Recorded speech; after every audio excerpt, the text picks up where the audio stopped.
जय माता दी दोस्तों। मैं आरडी जैन और आप देख रहे हैं हमारा YouTube channel astro RD Jain. मैं आप सभी का अपने यूट्यूब चैनल पर बहुत बहुत स्वागत करता हूं और आप सभी के सामने फिर उपस्थित हुआ हूं मीन राशि वाले जातकों के लिए साल 2023 का राशिफल लेकर कि ये नया साल आपके लिए कैसा रहने वाला है। दोस्तों, यदि आपकी जन्म राशि, नाम राशि, लग्न राशि यदि मीन है तो यह वीडियो आपके लिए है और हर वर्ग से जुड़े हुए व्यक्ति के लिए, क्योंकि हम यहाँ पर व्यापार की भी चर्चा करेंगे, नौकरी वालों की भी चर्चा करेंगे, दाम्पत्य जीवन, प्रेम संबंध, लव लाइफ, संतान, शादी के योग, संतान के योग, पारिवारिक सुख, सबकी चर्चा होगी।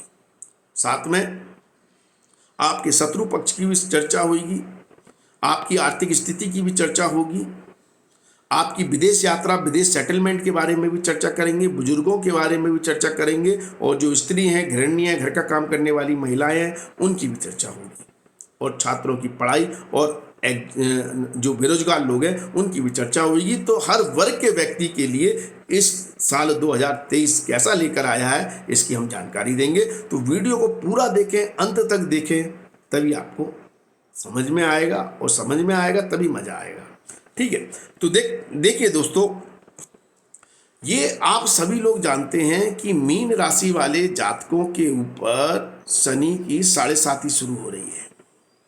नहीं जानते तो ये जनवरी महीने में ही, इस साल के शुरुआत में ही 17 जनवरी में शनिदेव अपना राशि परिवर्तन करेंगे और मीन राशि वाले जातकों के ऊपर 7.5 लग जाएगी, जो लगभग 7.5 साल तक रहेगी। शुरुआती 7.5 जैसा कहते हैं कि अच्छी नहीं होती है, धन खर्च करवाती है, धन का व्यय करवाती है, जिससे धन का क्रंच होता है, धन का अभाव होता है। लेकिन ये पूर्णतः सत्यता नहीं है। अभी 2023 के संदर्भ में यह बात पूर्णतः सत्य नहीं है। क्यों नहीं है? क्योंकि शनि देव यहां पर स्वयं राशि के हैं, अपनी मूल त्रिकोण राशि में आएंगे। सबसे पावरफुल स्थिति में होते हैं ये। और जब शनिदेव सबसे पावरफुल स्थिति में 12वें भाव में आ गए तो 12वें भाव से संबंधित जो प्रॉपर्टी हैं, जो काम है, उसमें तो वारे न्यारे कर देंगे। उसके लिए तो राजयोग बना रहे हैं। तो पहले तो आप ये समझ ले कि 12वें भाव से संबंधित प्रॉपर्टी क्या होती हैं। 12वां भाव मेन होता है घर से दूर ले जाकर लाभ देने वाला भाव। मतलब ऐसा स्थान जहां पर आप अनजान हैं, जहाँ के लोगों से आपकी रिश्तेदारी नहीं है, आप जानते नहीं हैं, अनजान जगह, आइसोलेटेड प्लेस पर आप अगर है या जा रहे हैं या जाना चाहते हैं या रहते हैं, तो ये शनि की 7.5 योग कारक है। योग कारक ये जन्म स्थान से जितना दूर व्यक्ति रहता है, जा रहा है या रह रहा है, उसके लिए योग कारक होती है शनि की शुरुआती 7.5। और हर किसी के लिए नहीं होती। अभी मीन राशि वाले जातकों के लिए इसलिए योग कारक है क्योंकि शनिदेव अपनी मूल त्रिकोण राशि में है। तो इसलिए पूर्णतः ये दिमाग से निकाल दें कि 7.5 में आपको दिक्कतें आएंगी, परेशानियां आएंगी। मैं हर चीज आपको बारीकी से समझाऊंगा, दूध का दूध, पानी का पानी कर दूंगा। इसलिए समझे तो अपने आप आपकी समझ में आ जाएगा कि ये साल कितना ग्रेट आप बना सकते हैं और आपके लिए हो सकता है। ठीक है, अब होता क्या है, 7.5 की शुरुआत में यदि व्यक्ति बेरोजगार है, यदि व्यक्ति पर काम नहीं है, यदि व्यक्ति का काम चल नहीं रहा है, उसका काम ठप हो गया है, ऐसा नहीं है 7.5 ठप कराएगी। अगर पहले से नहीं है तो साल 2023 में ये संभावनाएं बनेंगी कि आपको अपने घर से दूर जाकर कहीं व्यापार या नौकरी करनी पड़े, कहीं दूर जाना पड़े। तो क्या है, घर से दूर ले जाएगी ये 7.5। ये संभावना जरूर बनती है। ठीक है, तो जो लोग दूर जाना चाहते हैं या जो लोग विदेश जाना चाहते हैं, मेन ये विदेश का स्थान है, या ऐसे इन्वायरमेंट में जहां आपका कल्चर नहीं है, आपकी भाषा नहीं है, जैसे नॉर्थ वाले साउथ में, साउथ वाले नॉर्थ में, या ईस्ट में या वेस्ट में, जहां अलग अलग भाषाएं हैं, अलग अलग कल्चर है, या फिर विदेश जहां पर भाषा, कल्चर सब अलग है। तो ऐसे इन्वायरमेंट में यदि आप जाना चाहते हैं तो शनि आपको ले जाएंगे अपने 7.5 की प्रभाव में और आपको वहां पर स्टेबलाइज कराएंगे, क्योंकि ये अपनी मूल त्रिकोण राशि में वहां से लाभ देंगे, आपको सक्सेस देंगे। और जो लोग विदेश में रह रहे हैं, अपने जन्म स्थान से जो लोग दूर रह रहे हैं, और जितना ज़्यादा दूर रह रहे हैं या जितने ज़्यादा दूसरे कल्चर में रह रहे हैं, उनके लिए ये शनि की 7.5 लाभ लेकर आ रही है, चिंता वाली बात नहीं है, पहली बात। दूसरा, जो लोग चलो जन्म स्थान पर ही रह रहे हैं लेकिन व्यापार या कार्य ऐसा कर रहे हैं जहां आपका इंटरेक्शन अनजान लोगों से ज़्यादा है, विदेशी लोगों से ज़्यादा है, जैसे अगर आप एमएनसी कंपनी में काम कर रहे हैं और आप हमेशा कॉन्फ्रेंस कॉल पर रहते हैं विदेशी लोगों के साथ या बाहर के लोगों के साथ, या आप इंपोर्ट एक्सपोर्ट का काम कर रहे हैं, आप विदेश से सामान मंगवा रहे हैं या वहाँ भेज रहे हैं, एक्सपोर्ट कर रहे हैं या इम्पोर्ट कर रहे हैं, तो ये शनि लाभकारी है, नुकसान वाला नहीं है, ठीक है। योग कारक है फिर ये शनि, लाभकारी में नहीं, योग कारक।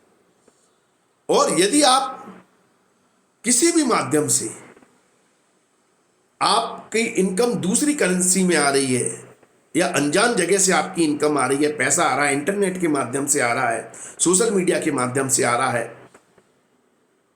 तो ये शनि आपके लिए योग कारक है, खराब नहीं है, ठीक है। इसलिए ये 2023 आपके लिए लाभकारी बन जाता है। इस सब क्षेत्र से जुड़े हुए जितने भी बताए हैं लोगों के, 12वां भाव हॉस्पिटल का होता है, तो जितने भी लोग हॉस्पिटल से जुड़े हुए हैं, चाहे डॉक्टर हो, हॉस्पिटल में काम करने वाले कर्मचारी हो, नर्स हो या मालिक हो, उसके लिए ये शनि योग कारक है, बहुत तगड़े लाभ देने वाला है। आर्मी से जुड़े हुए व्यक्ति या जो लोग अपनी मतलब देश की सेवा के लिए बॉर्डर पर है, घर से दूर है, अनजान जगह पे, आइसोलेटेड प्लेस पर है, उनके लिए भी ये शनि लाभकारी है। वहां से आपको मतलब लाभ देगा, कैसे भी आपके लिए खराब नहीं है। खराब तभी हो रहा है जब आपका मोह, आपका अटैचमेंट अपने घर से, अपने जहां आप रहते हैं नेटिव से ज़्यादा है और आपको वो छोड़ना पड़ रहा है, तो ये शनि आपको कहीं ना कहीं दर्द दे रहा है, आपको पेन दे रहा है, ठीक है। या अनजान लोगों के बीच में आपको लग रहा है कि आपको अच्छा नहीं लग रहा, तो ये शनि कहीं ना कहीं तकलीफ दे रहा है, ठीक है। दूसरा, ये 7.5 की शुरुआत जो हो रही है, ये क्या समस्याएं दे सकती है? तो 12वां भाव व्यय का भी होता है, खर्चों का भी होता है, तो यहां पर खर्चे बढ़ाता है शनि, क्योंकि शनि यहां धन स्थान का स्वामी होकर अपने से द्वितीय भाव और 12वें भाव में बैठा है। तो जो आपकी आय आ रही है, जो आपकी इनकम आ रही है, जो सोर्स ऑफ इनकम है आपकी, वो कहीं ना कहीं खर्च होना शुरू हो जाएगी अगर आप जन्म स्थान से दूर नहीं रह रहे हैं। जो जन्म स्थान से दूर रह रहे हैं उनके भी खर्च होंगे, जो विदेश में हैं उनके भी, लेकिन उनके इतने ज़्यादा खर्च नहीं होंगे जितने खर्चे उन लोगों के बढ़ सकते हैं जो जन्म स्थान पर या नेटिव पर रहते हैं। अब सबसे बड़ी अच्छी बात यह है कि ये शनि जो पैसे का खर्चा करवाएगा, ये खर्चा करवाएगा, लॉस नहीं करवाएगा। लॉस और खर्चे में अंतर होता है। 12वां भाव वैसे लॉसेस का भी होता है, लेकिन शनि यहाँ पर पावरफुल है, अपनी राशि में है, तो लॉस नहीं करवाएंगे, खर्चा करवाएंगे। अब खर्चा हो सकता है दान पुण्य में भी हो, क्योंकि ये स्पिरिचुअल स्थान भी है और शनि सात्विक ग्रह भी, मतलब सात्विक हो जाता है, मतलब वैरागी की भावना से। तो सत्य कर्मों में, दान पुण्य में भी पैसा खर्च हो सकता है, या फिर 12वां भाव कंफर्ट लाइफ का होता है, ऐशो आराम का, क्योंकि यहाँ पर शुक्रदेव उच्च के होते हैं काल पुरुष में। तो ऐसी स्थिति में घूमने फिरने में, सैर सपाटा करने में, लग्जरी लाइफ जीने में शनिदेव खर्चा कराते हैं। या फिर इन्वेस्टमेंट कराएंगे, व्यापार में पैसा लगाना पड़ रहा है, या फिर और दूसरी चीज़ों में, घर की चीज़ें लेने में, मतलब कहीं ना कहीं पैसा टिकता नहीं है, खर्चे होते हैं। ये संभावनाएं बढ़ जाती हैं जब 7.5 की शुरुआत होती है। तो कभी कभी अगर आपकी जन्म कुंडली में योग खराब है तो ऐसी स्थिति हो जाती है कि आपका जुड़ा हुआ पैसा तो खर्च हो जाता है, साथ में कर्जा भी लेना पड़ता है, ऐसी स्थिति हो जाती है। लेकिन शनिदेव यहाँ पर, मैंने बार बार कह रहा हूँ, योग कारक स्थिति में अपनी मूल त्रिकोण राशि में है। तो अगर इन्वेस्टमेंट में भी अगर आप पैसा लगा रहे हैं तो वो आपको अच्छा रिटर्न करके वापस आएगा, आपका लॉस नहीं होगा, क्योंकि लॉस नहीं करा रहे हैं। और अगर आप बाहर के कामों को संभालें तो आपके लिए ये 7.5 लाभकारी स्थिति बनाई रही है। ठीक है, अब हम बात करते हैं राहु की। राहु इस समय आपकी राशि से द्वितीय भाव में गोचर कर रहा है,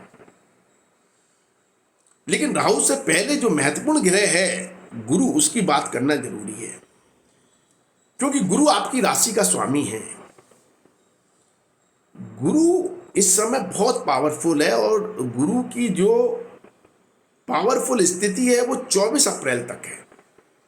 गुरु मीन राशि वाले जातकों के लिए हंस नामक पंच महापुरुष राजयोग बनाया हुआ है। ठीक है, और जब राशि स्वामी मजबूत होता है ना दोस्तों, तो आपको 7.5 से भी डरने की जरूरत नहीं है, किसी दूसरे ग्रह के प्रभाव से भी डरने की जरूरत नहीं है, क्योंकि राशि स्वामी के मजबूत होने का शास्त्रों में साफ लिखा है। अगर लगन का स्वामी और राशि स्वामी यदि मजबूत है तो वो आपके 1000 दोषों का समन कर देता है। अगर कुंडली में 1000 दोष भी बने हुए हैं, उनसे भी आपको बाहर निकाल लेता है, क्योंकि राशि स्वामी आपका माइंड है, आपका विवेक है, आपकी सोच है, आपके निर्णय लेने की क्षमता है, आपके कार्य करने की प्रणाली है, आपकी पर्सनैलिटी है, आपका व्यक्तित्व है, आपके आगे बढ़ने और कार्य को एग्जीक्यूट करने की क्षमता है। ये सब किससे होती है? विचारों से। विचार माइंड देता है। जो आपकी पर्सनैलिटी, व्यक्तित्व बनाता है, वो राशि स्वामी पंच महापुरुष राजयोग बनाकर सुपर पावर स्थिति में बैठा हुआ है आपकी राशि में ही, आपकी राशि को अद्भुत बल दे रहा है। तो 22 अप्रैल तक तो आप भूल जाएं कि आपको किसी भी तरह की समस्या आएगी, चाहे जनवरी से 7.5 शुरू क्यों ना हो जाए। अगर कोई समस्या आएगी भी तो वो इतनी क्षीण होएगी, इतनी मामूली होएगी कि आपको पता भी नहीं चलेगा ये कब आई कब चली गई, क्योंकि सब कुछ आपके राशि स्वामी ने संभाल लिया। क्योंकि आप इस समय बहुत स्ट्रांग है, मेंटली बहुत स्ट्रांग है। कोई क्या क्या कर रहा क्या नहीं, आप जो सोच रहे हैं, आप जो निर्णय ले रहे हैं, आप जो कार्य कर रहे हैं, उसमें आप सक्सेसफुल होंगे ही होंगे। 22 अप्रैल तक तो गुरुदेव ऐसे ही योग बना रहे हैं। आपके काम से, आपके मार्ग से आपको कोई भटका नहीं सकता। आपकी सोच सकारात्मक है, आपके विचार अद्भुत है, जो आपको सफलता दे रहे हैं।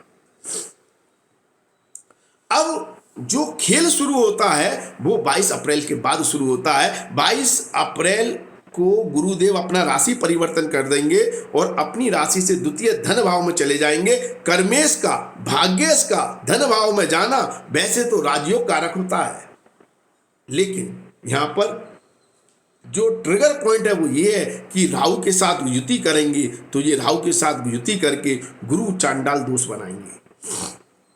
गुरु और राहु की युति गुरु चांडाल दोष बनाती है। और राहु जिस ग्रह के साथ बैठता है उसको हाईजैक कर लेता है, उसकी पावर को हाईजैक कर लेता है और वो अपनी टर्म्स एंड कंडीशन पर काम करने पर विवश कर देता है। राहु का यही नेचर है। लेकिन राहु को अगर कोई कंट्रोल भी कर सकता है तो वो भी एकमात्र ग्रह है गुरु। तो यहां पर गुरु की पावर भी थोड़ी खराब होगी और कहीं ना कहीं गुरु राहु को भी कंट्रोल करेंगे। दोनों काम होते हैं गुरु चांडाल दोष में, इसलिए पूर्णतः खराब नहीं होता गुरु चांडाल दोष। और ये गुरु चांडाल दोष बनेगा 22 अप्रैल से लेकर 30 अक्टूबर तक। इतने समय अंतराल के लिए गुरु चांडाल दोष बनना है धन भाव में। इसलिए इस योग को समझना बहुत जरूरी है। इस योग के प्रभाव पर ही आपका ये पूरा साल निर्भर है। अब ये गुरु चांडाल दोष क्या कर रहा है कि आपका जो विवेक है, ज्ञान है, जो आप अभी तक 22 अप्रैल तक जो अद्भुत निर्णय ले रहे थे, कॉन्फिडेंस था, आपका मार्ग सही था, अब उसमें भटकाव की स्थिति आएगी। क्योंकि राहु सबसे क्लेवर प्लैनेट है सभी प्लैनेटों में और मटेरियलिस्टिक चीजों के प्रति भूखा रहता है बहुत ज्यादा, क्योंकि उसका पास सिर्फ हेड है, धड़ है नहीं है, तो उसको तो खिलाते जाओ, उसकी भूख शांत नहीं होती।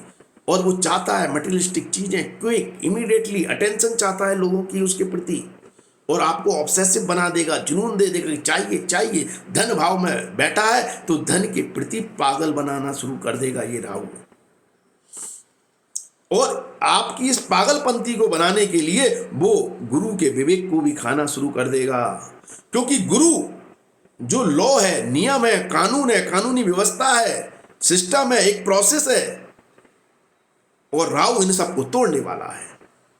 तो गुरु कहेगा कि नहीं, मेरे को काम सात्विक तरीके से, आपके विचार, आपके थॉट्स तो यही होंगे कि मेरे को काम प्रॉपर तरीके से करना है, नियमों का पालन करके करना है। लेकिन राहु कहेगा नहीं, मेरे को चाहिए, और गुरु की चलने नहीं देगा। तो वो अपने लॉ, अपने नियम लगाएगा कि नहीं, मेरे को धन प्राप्त करना है और इसके लिए मैं साम दाम दंड भेद सब अपनाऊंगा, और मेरे को क्विक रिजल्ट चाहिए, मेरे को बहुत जल्दी पैसे वाला बनना है, शॉर्टकट अपनाना है। ये टेंडेंसी बढ़ाने शुरू कर देगा ये गुरु चांडाल दोष। अब आप ये कहें कि भाई कोई व्यक्ति किसी चीज के प्रति ऑब्सेसिव हो जाए, जुनून आ जाए, पैसा कमाने के लिए भी जुनून आ जाए, तो कई हद तक तो ये अच्छी बात है, लाभ भी मिल जाता है। क्योंकि अगर आप किसी चीज के प्रति जुनून रखते हैं और उसके पीछे पड़ जाते हैं तो मिल जाती है। कहावत भी है कि सारी कायनात आपका सपोर्ट करती है जब आप किसी चीज को शिद्दत से चाहते हैं, तो नेचर भी आपका सपोर्ट करता है। लेकिन जो आप प्राप्त करना चाहते हैं उसकी लिमिट होनी चाहिए, उसकी सीमा होनी चाहिए। राहु बहुत अच्छा प्लानेट है आज के कलयुग में, क्योंकि आज के कलयुग में शतरंज का सबसे बड़ा खिलाड़ी राहु ही बनाता है।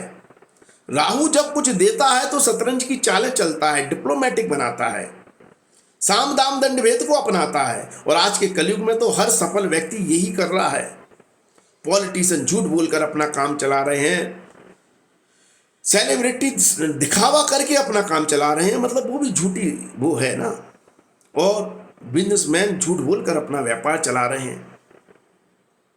तो आज के कलयुग में तो राहु ही सबसे बड़ा राजा है, कहते हैं सबसे ज्यादा पावरफुल कलयुग का राजा तो राहु ही है। लेकिन इस राहु की कोई सीमा नहीं है। तो ऐसी स्थिति में ये राहु क्या करेगा, लाभ तो देगा, धन के लिए ऑब्सेशन बनाएगा, आपको पैसा पैसा हर तरीके से दिमाग में वही चलेगा, पैसा चाहिए पैसा चाहिए, और आएगा भी, क्योंकि राहु देता है। आपका जो भी व्यापार है, जो भी काम है, जो भी नौकरी है, या नौकरी है तो नौकरी में तरक्की कैसे हो, और पैसा कैसे आए, और प्रमोशन, मेरी सैलरी कैसे बढ़ जाए, इसके लिए आपके दिमाग के सारे घोड़े दौड़ाने लगेगा। और लाभ इसलिए देता है क्योंकि यहां से राहु की दृष्टि दशम भाव पे होती है, और जब भी राहु दशम भाव पर दृष्टि डालता है लाजवाब परिणाम देता है, क्योंकि दशम भाव का सबसे ज्यादा पावरफुल प्लैनेट राहु ही है, जो शिखर पर ले जाता है, अद्भुत ऊंचाइयां देता है, अद्भुत लाभ देता है, सारे कार्यों में लक्ष्यों को पूर्ण कराने वाली स्थिति ये राहु बनाता है। तो ऐसी स्थिति में परिणाम तो ऐसे निकलेंगे, कुछ चीजों में आपको अभूतपूर्व परिणाम मिलेंगे 2023 में। कार्य क्षेत्र के मामले में, पर्सनैलिटी के मामले में, काम के मामले में, जो सोचा है सफल हो रहा है, जिसमें हाथ डालने उसमें से पैसा आ रहा है खूब। लेकिन दिक्कत यह है कि कर्म का फल देने वाले शनि 12वें भाव में है, और राहु की दृष्टि अष्टम भाव पर भी है, जहां राहु आपकी लोभ लालच को बढ़ाकर और गुरु के नियम कायदों को तोड़कर दूसरों के धन पर कब्जा करने लगेगा, दूसरों को प्रताड़ित करने लगेगा। देखो, किसी हद तक आप राहु की ऊर्जा का इस्तेमाल करते हैं, जैसे कि व्यापारी ज्यादातर करते हैं कि भाई आपको जहां 10 रुपए का मुनाफा हो रहा है वहां आप 100 रुपए का मुनाफा बनाने की कोशिश कर रहे हैं अपने क्लेवर माइंड से या व्यापार को चलाकर, वहां तक ठीक है। लेकिन आप दूसरे का हक ही नहीं दे रहे, दूसरे का हक मार रहे हैं, या दूसरे को चीट कर रहे हैं, दूसरे को उल्लू बना रहे हैं, पूर्णतः उल्लू बना रहे हैं, तो ये राहु खराब हो गया। क्योंकि ये राहु फिर लिमिट के बाहर जा रहा है, और लिमिट के बाहर जा रहा है तो आप पे 7.5 भी शुरू हो गई है, और 7.5 के प्रभाव में शनि कर्मों का फल देने के लिए यहां बैठ गए हैं। तो जैसे ही आप गलत ट्रैक पर जाएंगे, शनि आपको लीगल समस्याओं में फंसा देंगे, कानूनी कार्रवाई में फंसा देंगे, क्योंकि ये आपको आइसोलेशन में ले जा रहे हैं। अगर ऐसी कोई घटना होती है जहां पर जेल के योग बनते हैं तो शनि सीधे डायरेक्ट ले जाएंगे। जो मैं विदेश यात्रा कह रहा हूं, विदेश आने की कह रहा हूं, उसका नकारात्मक प्रभाव जेल की यात्रा भी है, क्योंकि वहां भी आप आइसोलेशन में चले जाते हैं, तो सीधा आपको कोर्ट कचहरी के मामले और जेल की हवा खानी पड़ सकती है। तो इसलिए ये गुरु चांडाल दोष डेंजर है कि अगर उस पर लिमिट नहीं लगाई है, उस पर काबू नहीं किया है, उसको एक लिमिट में नहीं बांधा है, लेकिन जहां आप 10 रुपए को 100 रुपए बनाना चाहते हैं, बनाए, और ये राहु बनाएगा भी और आपको देगा भी। तो व्यापारियों के लिए अच्छी स्थिति है। बॉस बॉस भी आपके प्रभावित होंगे, वहां भी आपकी कहीं ना कहीं जुगाड़ लगवाता है राहु। तो जुगाड़ के द्वारा प्रमोशन, मतलब चापलूसी या जो भी कहें आप, बटरिंग करें, जो भी करें, बॉस प्रभावित रहेगा, उससे आपके काम बन जाएंगे, प्रमोशन मिल जाएगा, हाइक बढ़ जाएगी। काम कैसे भी करें लेकिन राहु करवा देता है, ये राहु की अच्छी खासियत है। तो इसलिए इस योग को एक दृष्टिकोण से देखा जाए तो बहुत खराब है, सात्विक दृष्टिकोण से देखा जाए तो बहुत खराब है, और यदि व्यवहारिक दृष्टिकोण से देखा जाए और लिमिट में रखकर अगर इसके काम किए जाएं तो ये बहुत योग कारक भी है। ये ऊंचाइयां भी देगा, धन भी देगा, लाभ भी देगा। हाँ, लेकिन कुटुंब से विवाद दे सकता है। कुटुंब की प्रॉपर्टी, धन संपत्ति को लेकर कोई समस्या है तो उसको लेकर वाद विवाद हो सकता है। परिवार में ही ऐसी संभावना ये राहु बना सकता है। हाँ, लेकिन उस विवाद का जो परिणाम निकल कर आएगा उससे आपको लाभ भी दे सकता है, क्योंकि इसकी दृष्टि अष्टम भाव पर है। तो इंश्योरेंस, LIC, किसी की मृत्यु के बाद पारिवारिक संपत्ति से यहाँ पर लाभ देने के और अचानक लाभ देने के योग भी ये राहु बनाता है। तो ऐसी स्थिति अच्छी बन जाती है। अब बात करें केतु की, तो केतु आपके अष्टम भाव में गोचर कर रहा है। अष्टम भाव के केतु को बहुत अच्छा माना गया है रिसर्च के मामले में, खेतीबाड़ी के मामले में, माइनिंग के मामले में, एस्ट्रोलॉजी के मामले में, गुप्त विद्याओं के मामले में। ये केतु मतलब अगर आप किसी भी चीज़ की डेप्थ में, गहराई में जाना चाहते हैं, हर चीज़ की आप मतलब ये आंसर चाहते हैं किसी भी चीज़ का, या हर बात का सॉल्यूशन चाहते हैं, मंथन करें, रिसर्च करें, आपको सॉल्यूशन मिल जाएगा। ये पावर केतु दे रहा है, और गुण विद्याओं में भी दे रहा है, शास्त्रों के अध्ययन में भी दे रहा है। तो इसलिए अध्यात्म की दृष्टि से केतु का यह गोचर शानदार है। अब समझने वाली बात यह है कि इन 4 ग्रहों के अलावा दूसरे ग्रह इनको कैसा सपोर्ट कर रहे हैं, उस पर बहुत निर्भर हो जाता है कि यह साल आपके लिए कैसा रहेगा। तो चलो एक एक करके दूसरे ग्रहों का समझते हैं। तो देखिए, बात करें मंगल देव की, तो मंगल देव भाग्य से, तो भाई राहु, केतु, शनि और गुरु जो भी कर रहे हैं उनके काम के साथ मंगल भाग्य आपका कितना आपका साथ देगा, ये बहुत महत्वपूर्ण हो जाता है। तो देखिए, भाग्य जब भी केंद्र भाव में बैठेगा आपको अच्छे लाभ देगा, और त्रिकोण भाव में भी अच्छे देगा। तो देखिए, मंगल का पंचम भाव में बैठना अच्छे लाभ इसलिए नहीं देगा कि यहां मंगल नीच का हो जाएगा, लेकिन मंगल यहां लाभ देगा, यहां पर लाभ देगा, और यहां तो अद्भुत लाभ देगा ही देगा। तो कौन सा समय आपके लिए बहुत भाग्यशाली है इस साल, जब आप थोड़े से प्रयास से आपको बहुत बड़े लाभ मिल सकते हैं? तो एक तो होगा आपका 13 मार्च से लेकर आपका 10 मई तक का समय। ये समय आपके लिए बहुत शानदार है, ठीक है। फिर इसके बाद आपका होगा 18 अगस्त से लेकर 3 अक्टूबर तक का समय। ये समय भी बहुत शानदार है। फिर आपका होगा 16 नवंबर से लेकर दिसंबर अंत तक का समय। तो इस समय में आपको भाग्य का बहुत ज़्यादा सहयोग मिलेगा, प्रबल सहयोग मिलेगा, जिससे आपके बहुत से रुके हुए काम पूरे हो जाएंगे और मिनटों में हो जाएंगे, ठीक है। अब बात करें आगे हम बुध देव की। देखिए, बुध देव आपके दाम्पत्य जीवन के स्वामी भी हैं और आपके सुख स्थान के स्वामी भी हैं, और बुध बिजनेस के, व्यापार के कारक ग्रह भी होते हैं। तो ऐसी स्थिति में बुध का गोचर आपको बहुत बड़े लाभ दे सकता है, ठीक है। तो देखिए, आपके शादी के योग कब बनेंगे? शादी के योग बुधदेव बनाएंगे, अगर जो लोग अविवाहित हैं उनके लिए 25 अप्रैल से लेकर 2 जुलाई के बीच में। फिर आपका योग बनेगा 21 अगस्त से लेकर आपका 26 अक्टूबर के बीच में, और एक शादी का योग बनेगा आपका दिसंबर महीने में। तो इस समय आपकी शादी के योग बन रहे हैं। यदि आपके प्रेम संबंध की बात करें, लव मैरिज की बात करें, या प्रेम संबंधों में सफलता की बात करें, तो उसके लिए आपके अद्भुत योग बनेंगे 17 जुलाई से लेकर 1 अगस्त के बीच में। ठीक है। और आपके लिए मतलब दिसंबर का महीना भी इस मामले में काफ़ी अच्छा रहेगा, ठीक है। प्रेमी को मनाना है या वो सब करना है। और ये जो समय बताया है मैंने, ये पारिवारिक सुख के लिए भी बहुत अच्छा है। पारिवारिक सुख के मामले में भी आपको जीवन साथी का सहयोग मिलेगा, और जो गृहिणी है, घर का काम करने वाली महिलाएं हैं, उनके लिए भी ये जो समय बताया है वो शानदार रहने वाला है। अब आगे बात करें सूर्यदेव की, तो सूर्यदेव छठे भाव के स्वामी होते हैं।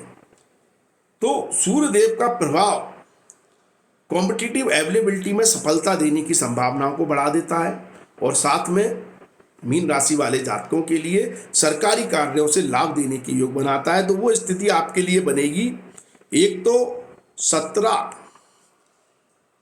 जुलाई से लेकर 17 अगस्त के बीच में, फिर आपकी बनेगी 17 नवंबर से लेकर दिसंबर अंत तक।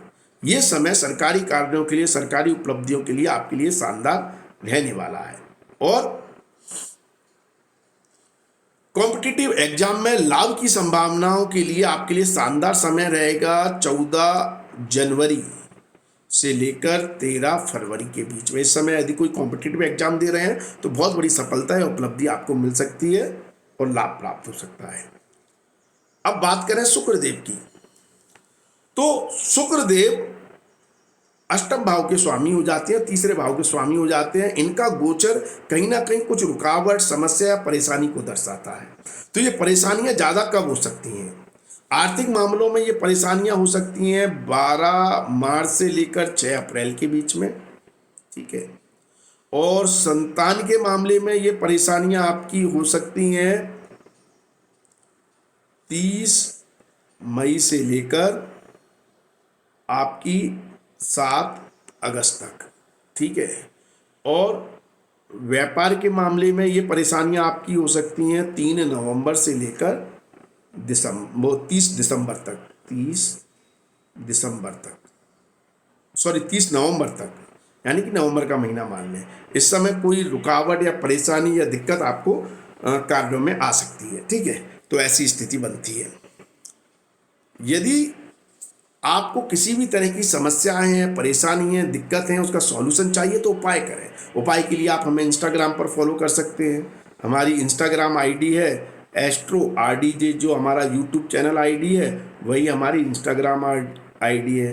तो आप इस पर हमें फॉलो करें। छोटे छोटे उपायों को सुनकर आप अपने जीवन में बहुत बड़ा बदलाव ला सकते हैं। आप पुण्य कर्मों से भी अपने पाप कर्मों का क्षय करके अपने पुण्य कर्मों को बढ़ाकर आप लाभ प्राप्त कर सकते हैं। उसके लिए आप हमारे चैनल को भी, वीडियो को भी शेयर करें लोगों के साथ। वीडियो को शेयर करने से आपके पुण्य कर्म बढ़ते हैं, क्योंकि अगर किसी एक को भी उससे फायदा मिलता है तो आपके पुण्य कर्मों का कर्म बढ़ेंगे और आपके पाप कर्मों का क्षय होगा, इससे आपको लाभ मिलेगा। तो आपका जो भी तरीका है पुण्य कर्मों को बढ़ाने का वो बढ़ाएं, इससे आपको लाभ निश्चित तौर पर मिलेगा। तो आज के लिए बस इतना ही। अगले वीडियो में आपसे फिर मुलाकात होगी। धन्यवाद, थैंक यू, जय माता दी। माता रानी आपका कल्याण करें। धन्यवाद दोस्तों।